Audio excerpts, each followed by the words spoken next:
truly as it was written long ago, the wicked flee when no man pursueth.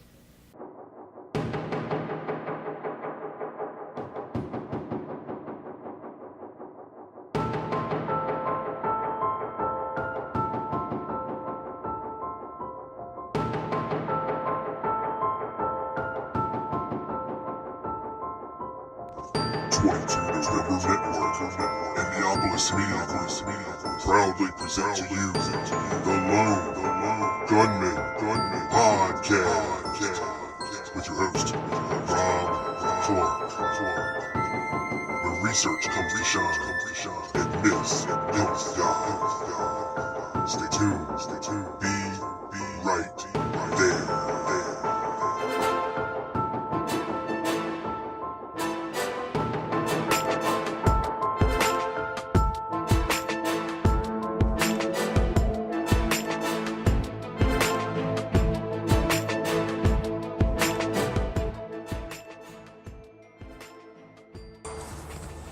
What is up, everybody? This is your boy Rob Clark. This is episode number 67, The Ballad of Larry Crawford. Thank you, everyone, for tuning in today. And also a special thank you to everyone out there who continues to support the show, both with your numbers and your dollars. I appreciate it. I appreciate it more than you will ever know. And if you out there haven't been able to do so yet, please feel free to head over to tlgpodcast.com and click on the donate button. Hit your boy up. Give me a little something, cup of coffee, help your brother out. You can also shop through my Amazon link. If you buy anything online on Amazon, just go through my portal and it'll help the show out. Same thing with my vape store link there.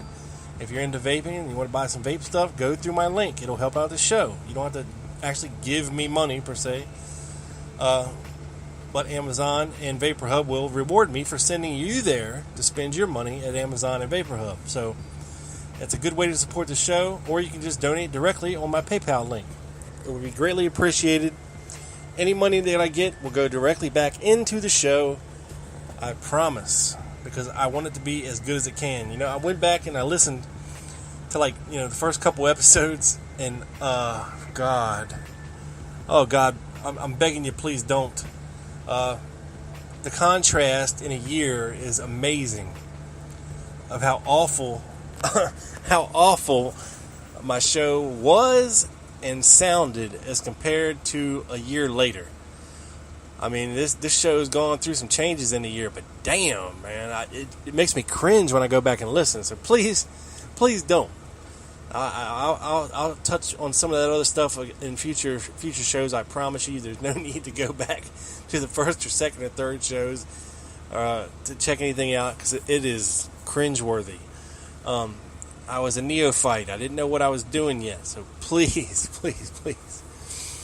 But anyway, hope everybody out there is having a great day today. I definitely am, and I will apologize ahead of time if you are sensing any background noise. I just got air conditioning fixed in my work truck, which I'm sitting in right now, enjoying the cold coolness of my air conditioner. I have not had air conditioning so far this year while I'm working and driving all day, and no more swamp nuts. I'm sitting here with dry thighs happily, and getting to do one of my favorite things in the world, and that's talk to you about the JFK assassination.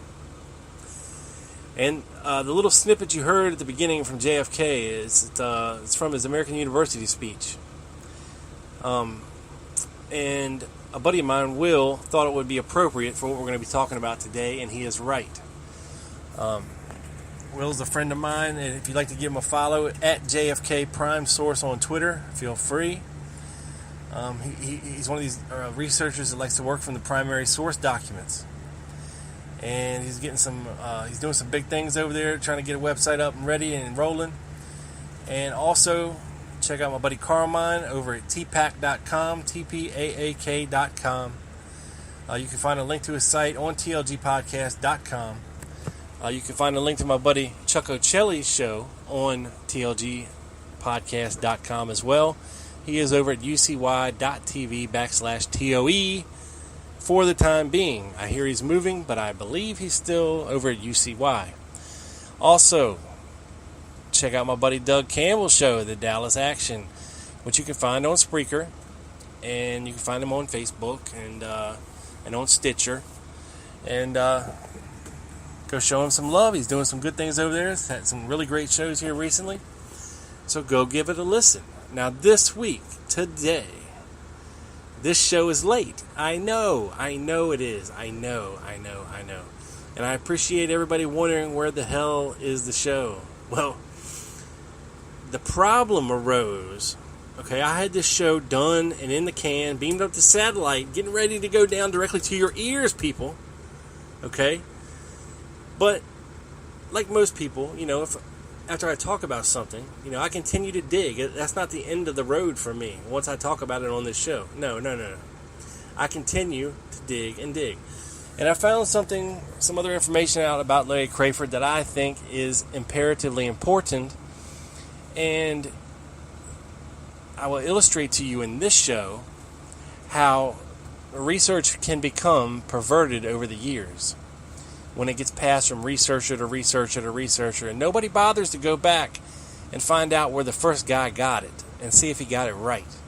You could have Mark Lane saying something in the 60s that Penn Jones picks up on and reiterates in the 70s, and then Jim Mars picks it up in the 80s and reiterates it in the 80s, and then it goes on to the 90s, and then it's on the internet, and 20,000 people are reiterating it.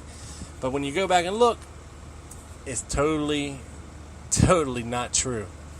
So, in this show, I'd like to be as accurate as possible. So, I just held the first show back until I could do it again, which is today. Because I want to give you the most accurate information possible. And I will do that whenever is needed, because I don't want to be known as a proprietor of false information. A lot of this show is speculation. A lot of this show, but it does come from primary documents, stuff that you can go back and say, okay, look, this is what this guy said on this date to this person. This is this guy's Warren Commission testimony. This is the FBI report. This is a declassified CIA document that says this. Okay, then we can speculate as to what it all means. And there will be some speculating at the end of the show when I tell you and lay it all out for you how I believe that Larry Crawford was the killer of J.D. Tippit. But before we get there, okay, I just want to tell you a little bit about who Larry Crawford is, where he comes from, what his backstory is, and how we get there to November 22nd, 1963. Now, Crawford was born in 1941. He dropped out of high school at the age of 17 and joined the Army. He received an early discharge from the Army in 1959. No, I'm not talking about Lee Oswald. No. This is Larry Crawford, okay? I know their stories are really similar, really close. But this is Larry Crawford, okay? Now, Larry Crawford was stationed in Germany at the same time, of course, that Edwin Walker was the general in charge of Germany, okay? When he was propagandizing a lot of his soldiers over there in Germany. Now,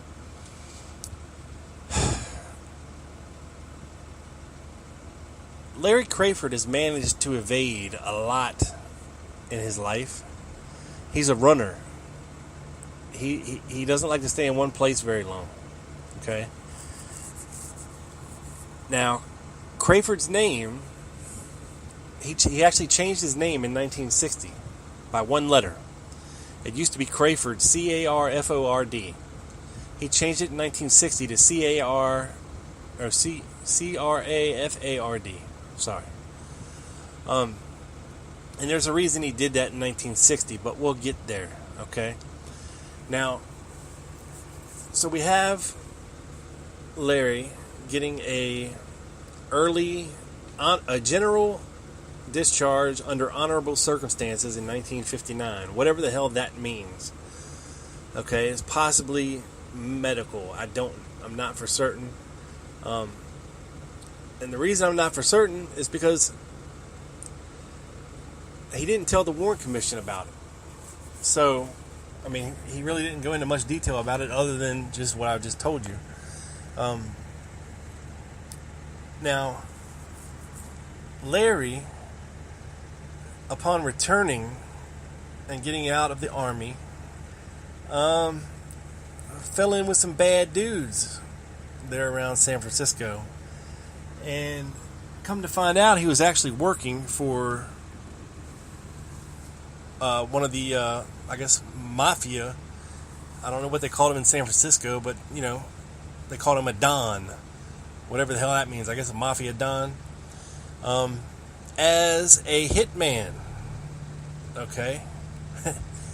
And he told researcher Peter Whitney this. And he had correspondence with him from like the late 80s, all through the 90s. You know, where he talked to this guy, corresponded with him. He actually visited with him one time in Oregon.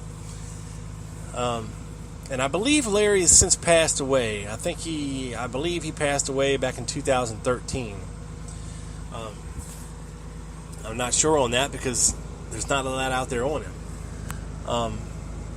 Now, after the Jack Ruby trial, Earl Ruby, Jack Ruby's brother, reached out to Larry at the trial and offered him a job in Michigan, working for him in a dry cleaner place, which Larry accepted, and he stayed up there for like 6 months. And then one day, Earl Ruby fired him and told him to get lost. Some people speculate it's because Earl wanted to really know the skinny about what the hell Jack Ruby was doing down there in Dallas. And maybe, you know, Earl was schmoozing him for a couple months there, hoping that Larry would come off with some information, but maybe never did, and got tired of him being around and said, all right, get the hell out of here. But, you know, Larry was I don't want to say a drifter, but he didn't hold a job for long. I mean, if you read his Warren Commission testimony, you'd be like, what the hell was this guy doing? He would go from job to job on a weekly basis. You know, I don't think he had a job for more than a month at a time for years.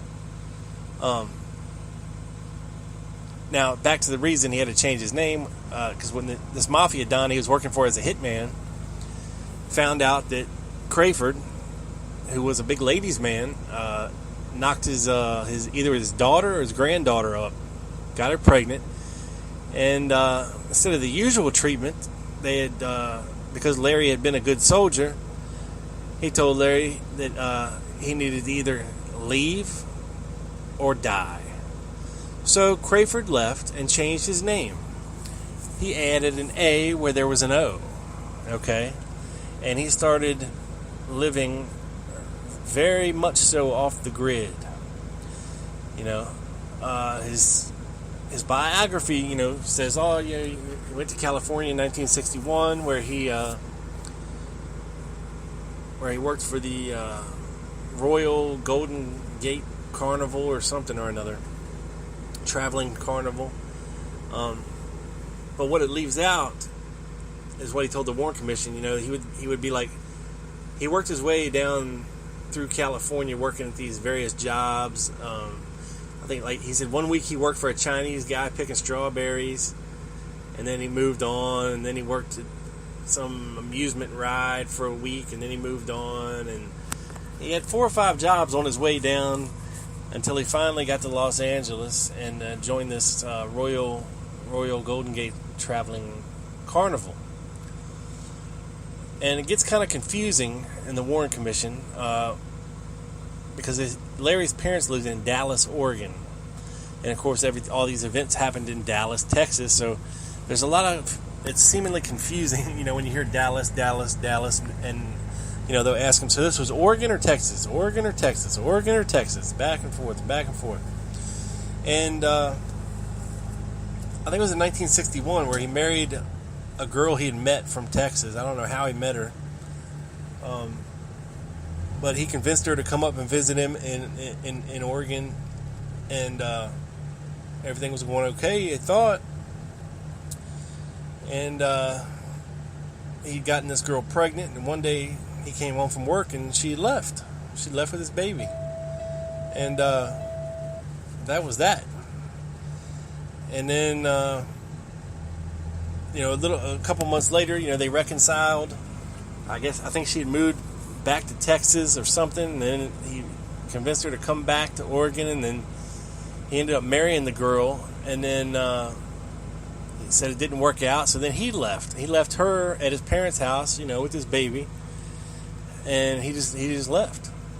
And she stayed there for a couple months, I think, before she could make her way back down to Dallas. Now, somehow Larry ends up in Dallas, working at the Texas State Fair on the carnival grounds there, and meets Jack Ruby. Now, Jack Ruby has a financial interest in one of the tents there. Whatever is going on there at one of these tents, he's got a financial interest in it. And these guys who were running the tent, of course, Jack knew them, and Larry was there one day. And Larry says about a week later, that whatever business was in that tent, things weren't going good, so they shut it down. And then somebody else bought the tent and put in like a band and some girls dancing or whatever, and Jack had a financial interest in that as well. He supplied some of his girls to dance in the tent, to this band music, but it didn't really do nothing there either, so they ended up closing that too. So Jack, being the nice guy that he is, offers Larry a job at the Carousel Club, working for him. Basically, hey man, how would you like to come work for me? I won't pay you anything.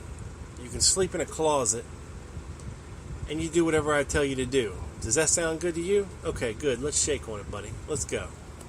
So, apparently this appealed to Larry. Okay? And, Jack gave this guy all kinds of responsibility. Like, he put his trust in this dude, like this guy he had just met that he'd never known before.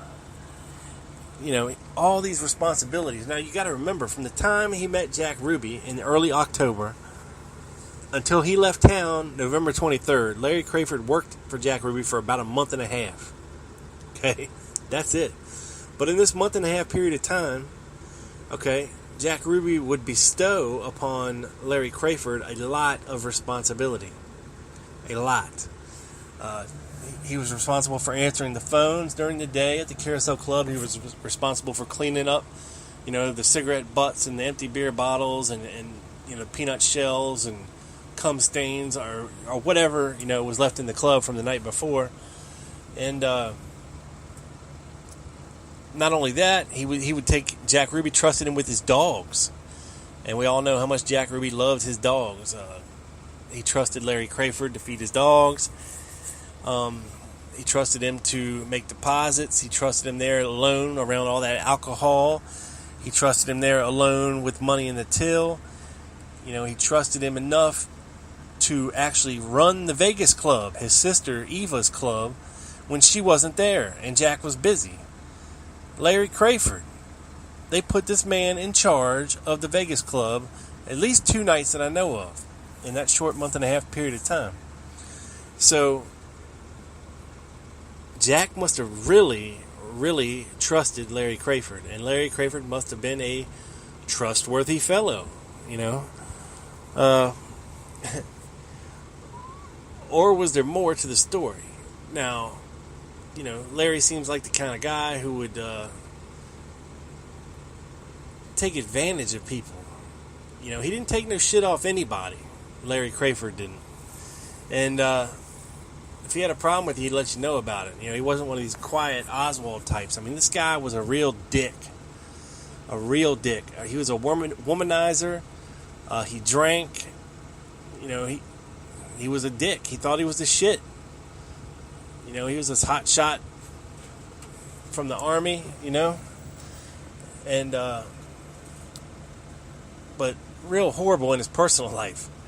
You know, he told the Warren Commission about all these girls he was running through and this, that, and the other, and he might have got this girl pregnant, got that girl pregnant, had to move because he got a girl pregnant.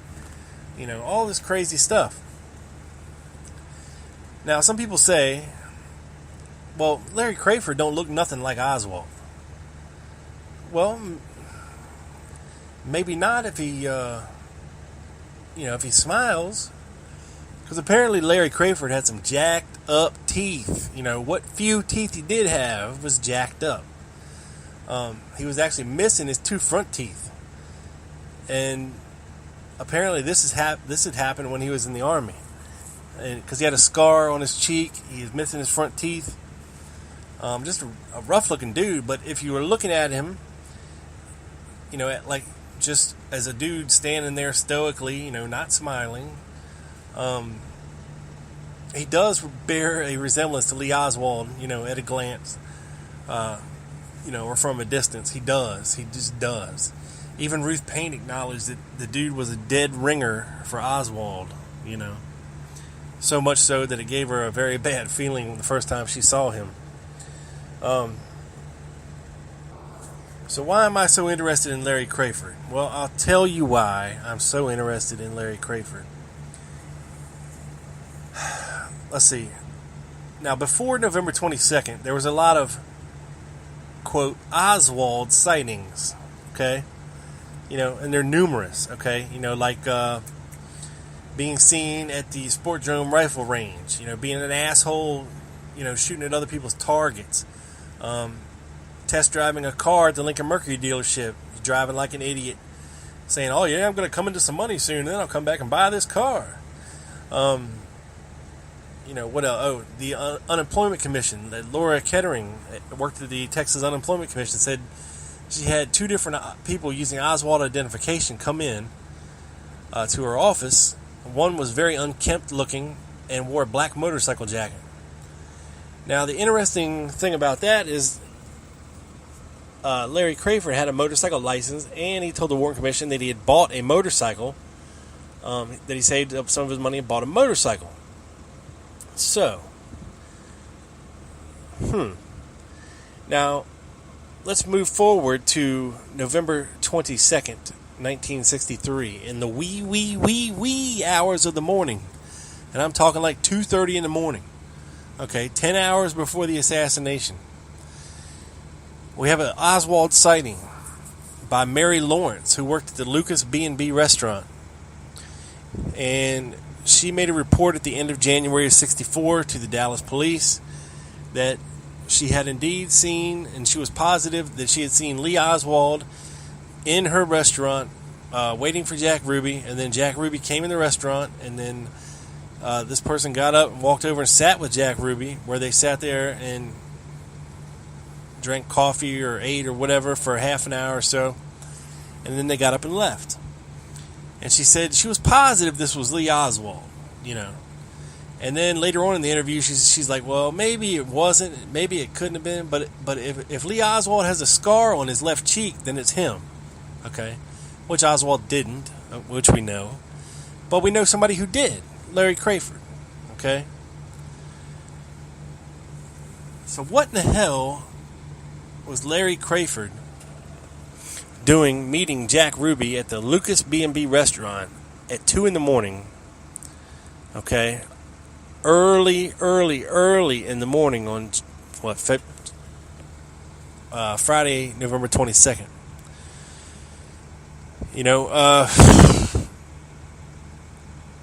They worked together in a bar, and why they would feel the need to have to go out and meet in public at a kind of a nice restaurant. I mean, the Lucas B&B wasn't no Greasy Spoon dive bar. It wasn't no shitty cafe, or diner.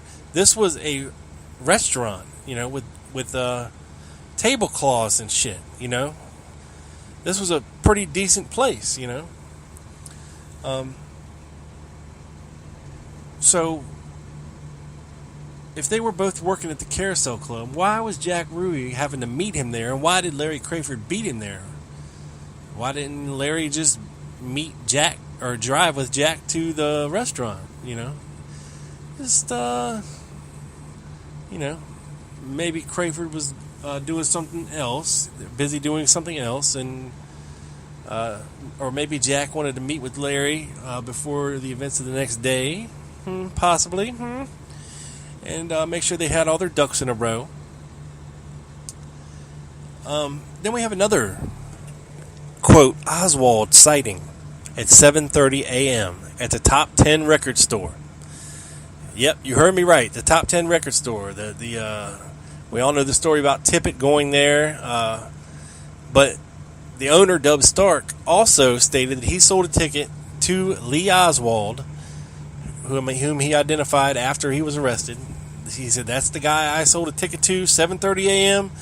to the Dick Clark Variety Show, early the morning of November 22nd, 1963.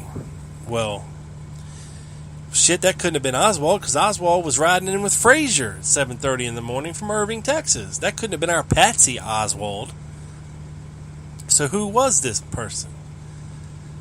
Maybe Dub Stark mistook him for Larry Crawford. Okay, because Jack Ruby did live close by, a couple blocks over. So maybe Larry was just planning ahead for the evening. Who knows? Who knows? Then we have another sighting at about 9:30 a.m., which we know couldn't have been our Patsy Oswald, because he's already at work in the Texas School Book Depository. Now, this guy, Fred Moore, stated that he sold this guy, Lee Oswald, 2 beers. And the reason he knows his name was Lee Oswald is because he actually checked his ID. He said the man gave him a Texas driver's license with the name Lee Oswald on it. And he said he believed that the guy was born in 1939 and that on the 10th.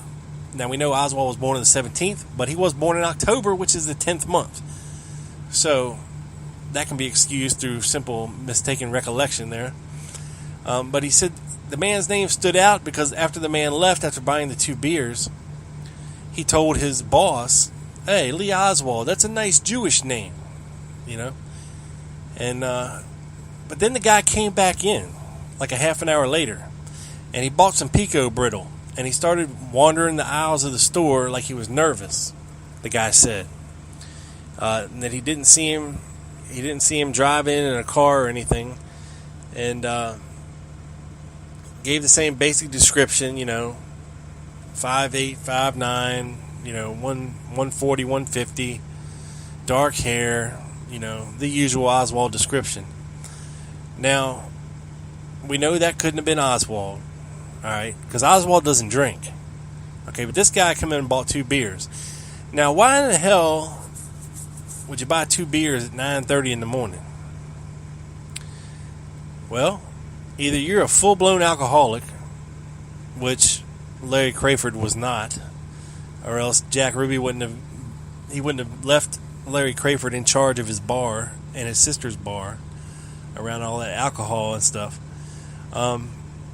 Or unless you're maybe nervous about something and you kind of want to settle your nerves a little bit, maybe work up some false courage, how they do it. Maybe you knew you had to do something here in a little while you maybe weren't too comfortable doing. And, maybe a couple beers and grab a little something, some brittle, I don't know if he had enough teeth to eat that brittle, but, you got all these crazy Oswald sightings, but what really, the ones that intrigue me are the ones from November 22nd, 1963, when we know our Patsy is somewhere else. Okay. Now, what could have been the motivation for creating or framing, this Oswald? Making the name, making the person Lee Oswald memorable, making him unforgettable to certain people in the community. People would be like, "Damn, yeah, I saw that dude at the rifle range acting all crazy. That's him. He had to kill the president. Yeah, I seen that guy came in to buy a car. He said he was coming into some money. He's the guy that shot the president. You know? Had this guy try to get a job. That's the guy that shot the president. Now, here's where things get interesting, my friends. And this is where your boy goes off into speculation land a little bit. But my speculation is based on events that did occur that day. Now, my personal belief, and it's up for debate between who you choose to talk to, but I personally believe that Tippit was murdered at around 1:06 p.m. Okay? And I don't need to explain why, just based on eyewitness testimony of people who saw it, looked at their watch, or looked at the clock, or knew what was on television at the time. It's based on what T.F. Ballad told people. He shows up on the scene, he sees a guy trying to work the radio, and he can't work it in the car, so he's like, oh, I know how to do that. So he gets in the car and he calls it in. Hey, an officer's been shot here. Told him where he was at, and then he looked at his watch, and it was 1:10. Okay? So, my personal belief is that Tippit was killed at like 1:06. Okay? Now, if we go with that timeline, there's absolutely no way in hell that Oswald could have gotten out of the Texas School Book Depository, walked 4 or 5 blocks away and got on a bus, then came back in the direction of the School Book Depository and exited the bus, and then walked a couple more blocks to the Greyhound bus station where he got in a taxi cab, which then proceeded to take him 7 blocks past his rooming house on Beckley, to which Oswald had to walk back 7 blocks to his rooming house. Then he had to go in and change clothes. Then he presumably had to walk from his rooming house to 10th and Patton in order to kill Tippit in 36 minutes. That's just not possible. It's not possible. Not possible. I don't care who you are, Superman, whatever, it's not possible. Just couldn't happen that fast. I'm sorry. Now, why I believe if the man buying the beer and the brittle was Larry Crawford, okay, is important because the person that shot J.D. Tippit left their or a wallet at the crime scene. Okay? And that wallet contained identification of Lee Oswald, which is important because, hey, what better proof do you have that Lee Oswald was there and killed this cop? I mean, you got his wallet right there at the crime scene. Bang!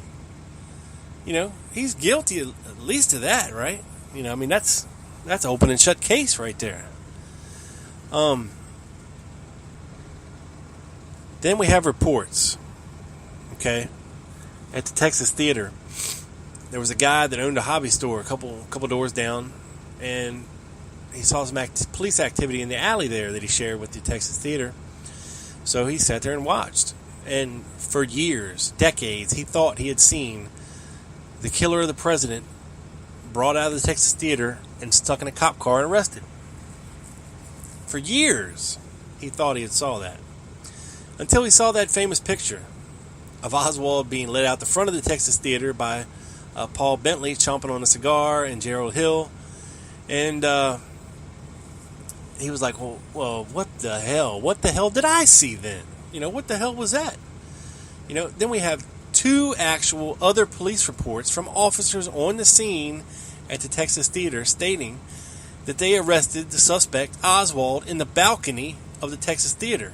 Now, I know some of these Dallas cops weren't too bright, okay?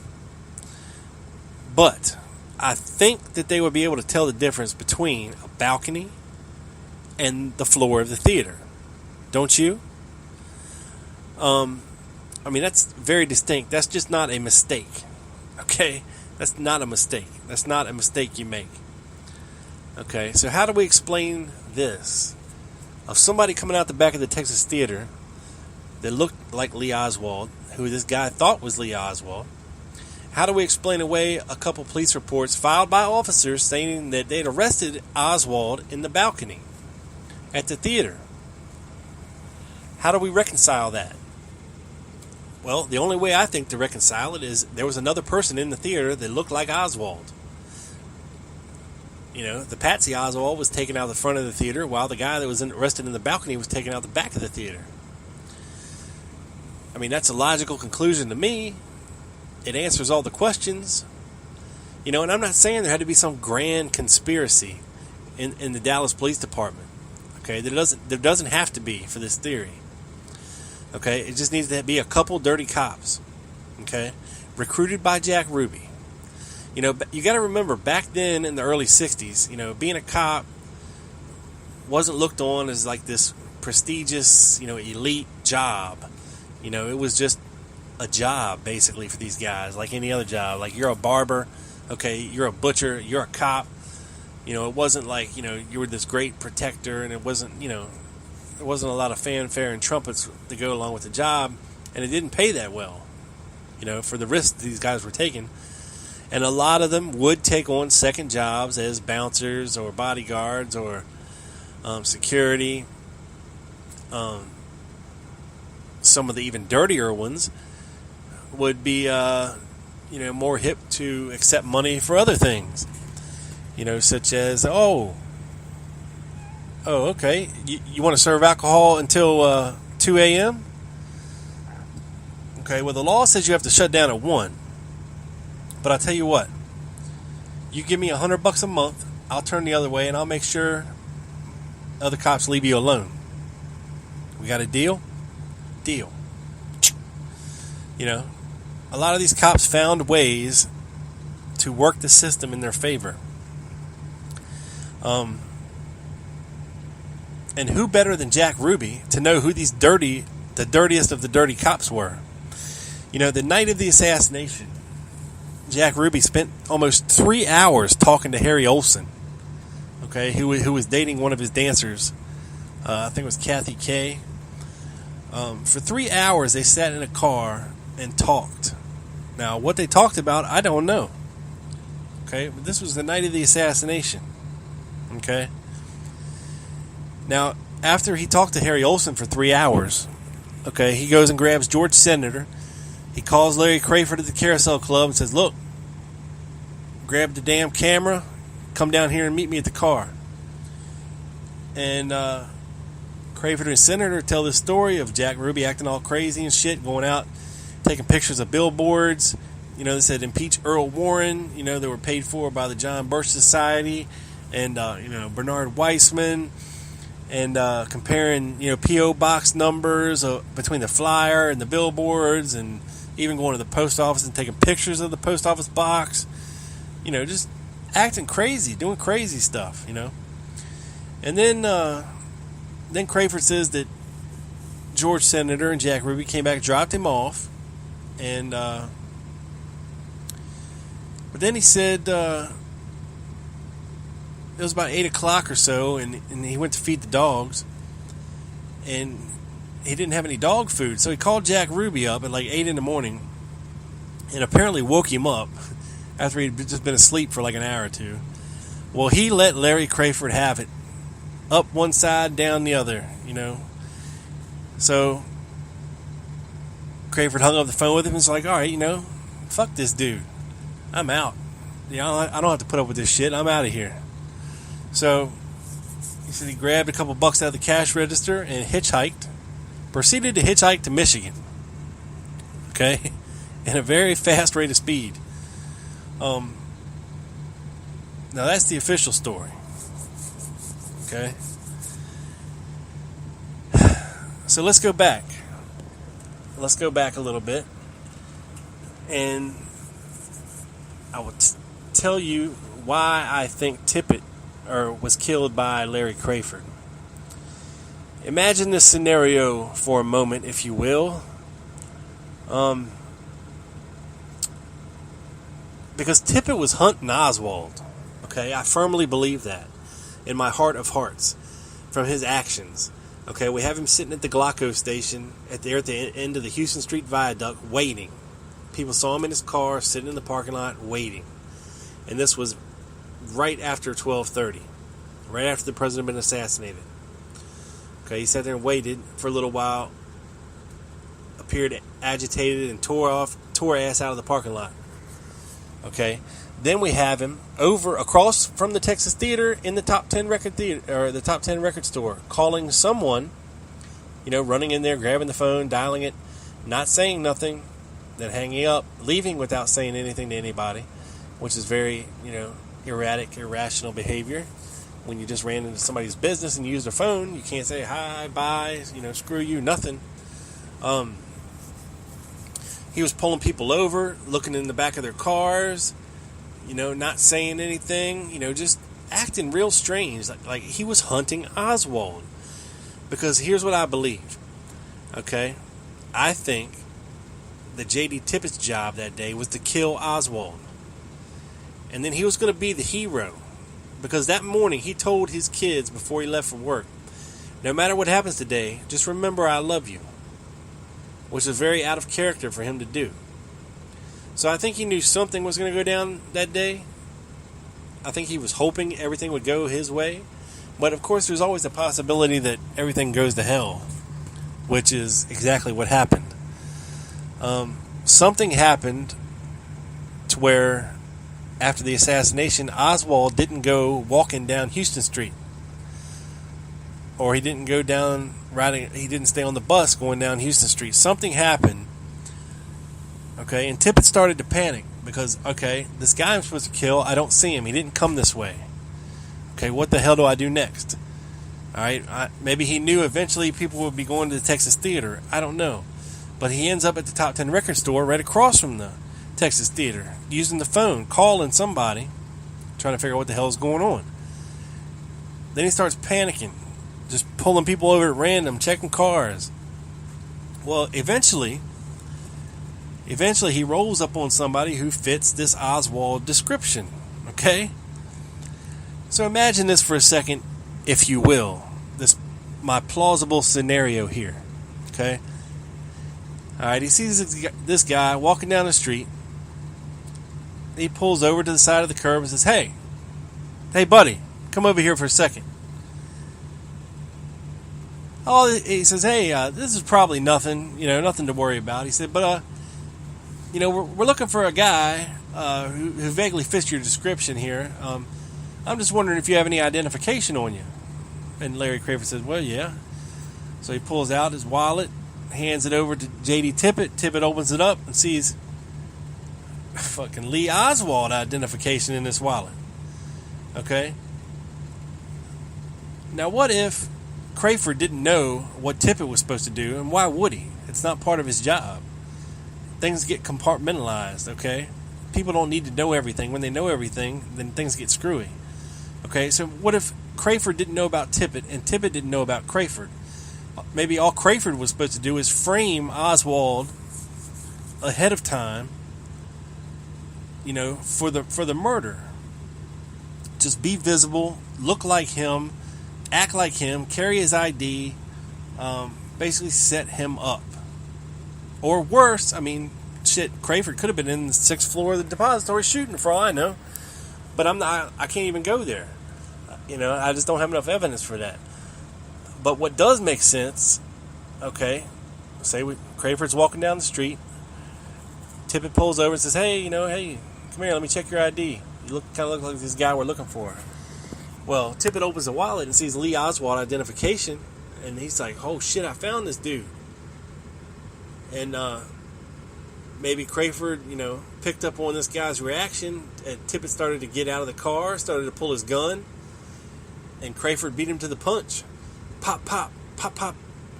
Because everybody said that Tippit was finished off with a round to the head, like a professional hitman would do. Okay? 3 to the chest and 1 to the head. Just like a professional hitman would do. Now, who do we know that was a hitman in San Francisco in the early 60s? Oh, Larry Crawford. Yeah, That's the guy. Now, we also have him running away, shaking his shells out of his gun, saying, "Poor dumb cop," or "Poor damn cop," as he's running past somebody. Now, this guy's running. You know, they don't get a stationary look at this guy. But Tippit, or Crawford, being no dummy, you know, probably realizes that a lot of people just saw what just happened. Okay, and they're going to be giving a description of him to the police. So the first thing he does is ditches his jacket, okay, under a car at a Texaco station. Now, some people say they saw this guy dip into the Abundant Life Church, which is close by there. Maybe he did for a second and then dip back out. Maybe he did to use the phone to call and be like, "Oh shit, I just killed a damn cop. I had to. He saw my license. He thought I was Lee Oswald. I had to kill him or he was going to shoot me." You know? And the guy told him, "All right, don't worry. Just get to the Texas Theater and go to the balcony." Maybe Lee Oswald has instructions to get to the Texas Theater and sit on the floor somewhere.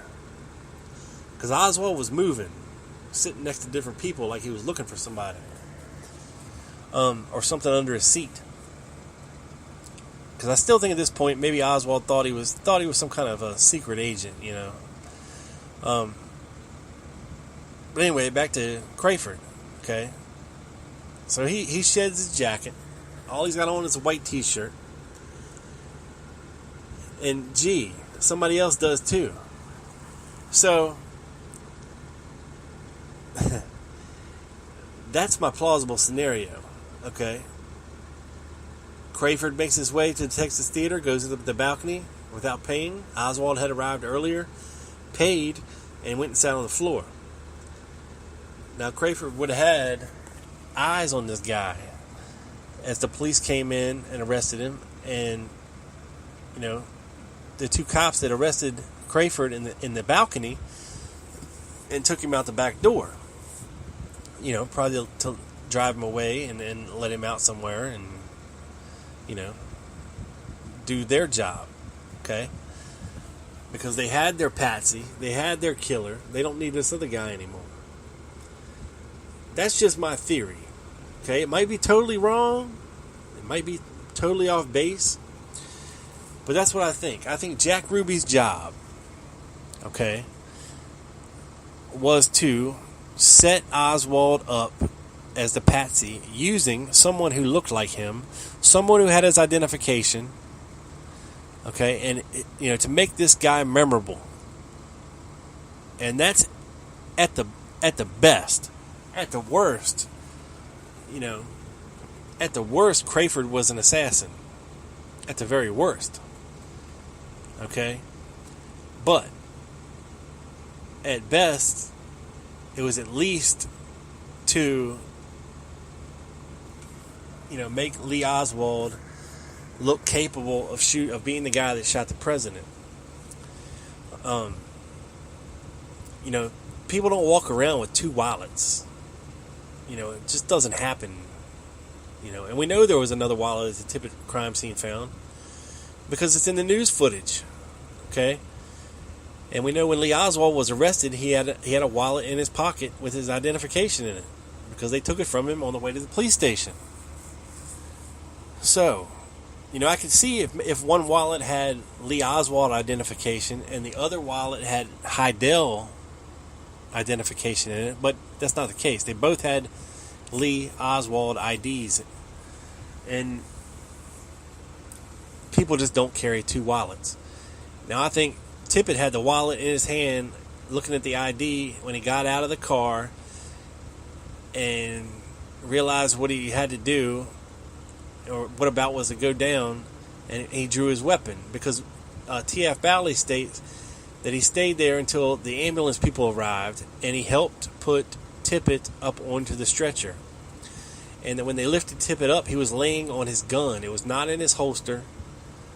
Okay? And then his wallet was a couple feet away, like it had fell out of Tippit's dead hand. And Larry Crawford, being in a hurry, didn't bother to stop and pick it up because, hey, it wasn't his wallet. You know what I'm saying? It was Lee Oswald's wallet. So why bother? Okay? It's not like it had his stuff in it. So that's my theory. Now, maybe I have it wrong. Maybe I have it right. But I would appreciate feedback from anybody out there who's got any thing to add, or they want to point out something, a problem with it that they have. I'd like to know about it. Because I tell you, there's a lot of aspects of this case that before I didn't really look into too deeply, because it was just one of those murky, muddy, swampy lakes that just have no redeeming qualities, because it's so hard to figure out exactly what happened, like the Tippit murder, like Oswald in Mexico, like, what the hell who the hell Jack Ruby working for? What's his interest? What's his interest? What kind of a lucrative offer could Jack Ruby have given to Larry Crawford to have him stay around and take on all this responsibility, when before he'd be gone in a week? He wasn't a person that liked responsibility. He liked working, at the carnival, pushing the on switch and the off switch for a ride. That was about the extent of what he wanted to be in charge of.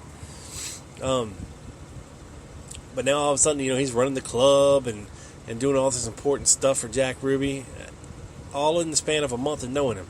So, here we have a self-professed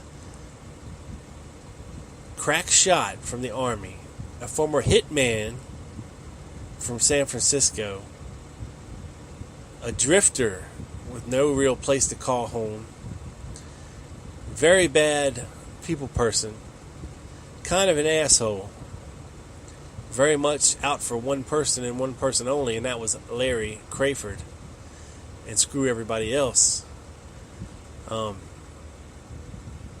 And it's funny because the HSCA claimed they couldn't find this guy for their investigation. And the reason why they couldn't find him is because after the Jack Ruby trial, he had changed his name back from Crafard back to Craford. Still Curtis Laverne, okay? But he had changed that one letter back.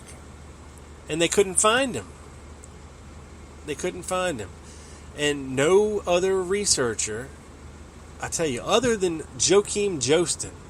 And Jostin was on to Larry Crawford early, boy. I'm talking early. Like, he put a book out in '64, the spring of '64, before the Warren Commission report had even come out, all about how Larry Crawford was involved and was an assassin and all this stuff. And the guy had to have sources in the DPD. He had to have sources in the FBI, because he knew a lot of stuff. I mean, he even knew about Carol Jarnigan's testimony, seeing Oswald and Ruby together in the Carousel Club in early October, talking about killing Connolly. Just craziness. So, anyway, hopefully I gave you something to think about today. I know it's a lot to think about. I know it's a lot to take in. I know it goes against conventional thinking. I know it goes against the official story. Okay? But, like I've said before, there comes a point in time where we got to take what we know and try to figure out what in the hell happened with it. Okay?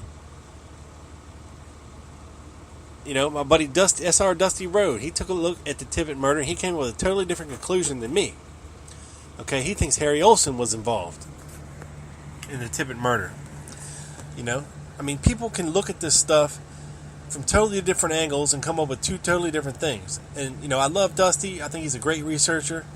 And I'm not knocking his conclusion. He could very well be right. Okay? But I got this other feeling. Because Jack Ruby killed Lee Oswald in cold blood. In the middle of a sea of cops, in front of the cameras of the world, when he was never known to have to kill anybody before.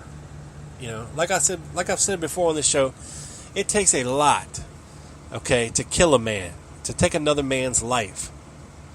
Especially when that other man has a family, he has children. you got to be willing to throw your life away to take someone else's life, and that takes severe motivation. Okay, and loving Jackie Kennedy and not wanting to have her come back for a trial is the worst reason I've ever heard in my life. And everybody who always met Jack Ruby said, oh, he was nice, he was sweet, oh, but he had a temper, blah, blah, blah, blah, blah. I'm sorry. Jack Ruby had, ties to Cuba. He was a gun runner. He had financial interests all over Dallas, in the bars and the underground scene there, the shady, seedier parts of Dallas. He had financial interests all over the place. He owed a lot of people a lot of money, but his club was bringing in a lot of money every night. I mean, granted, he had to pay his people, but it wasn't like he wasn't making a profit. He should have been doing much, much better than he was. So then you come into the question of motivation. Why would Jack Ruby assume this job of setting up this man to take the fall for the assassination of a president? I don't know. I honestly don't know. I don't know what the motivation was. But Jack Ruby, when he was talking to Earl Warren, he said, look, you get me the hell out of Dallas, I'll tell you whatever you want to know. Take me to Washington with you. I'll tell you whatever you want to know.